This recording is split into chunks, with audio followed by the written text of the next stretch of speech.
এটাই নতুন বাংলাদেশ, যারা ভাঙবে তবে মচকাবে না, আর্থিক লস মেনে নিবে তবে মর্যাদার লড়াইয়ে হার মানবে না।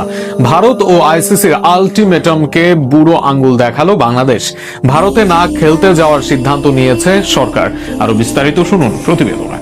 হৃদয় আমার পাথর তো নয়, সব ব্যথা সয়ে যাব নীরবে। এই গানটির কথা মনে করতেই পারে বিসিবি, কিংবা মনে করাতেও পারেন, কেননা ভারতের আধিপত্য সবসময় মেনে নিয়েছে বাংলাদেশ ক্রিকেট বোর্ড এবং বাংলাদেশ সরকারও।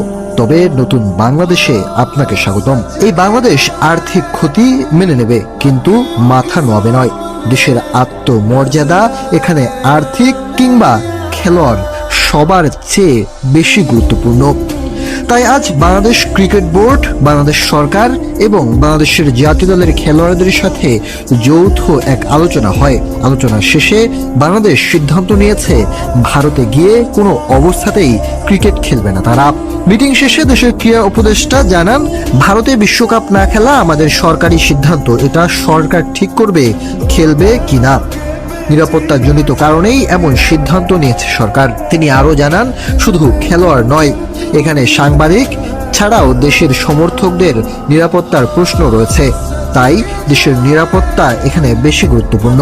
আমরা সবাই চেয়েছি বিশ্বকাপ খেলতে, যেহেতু তারা কষ্ট করে এটা অর্জন করেছে, কিন্তু আমাদের নিরাপত্তার যে ঝুঁকি ভারতে, সেটার কোনো পরিবর্তন হয়নি।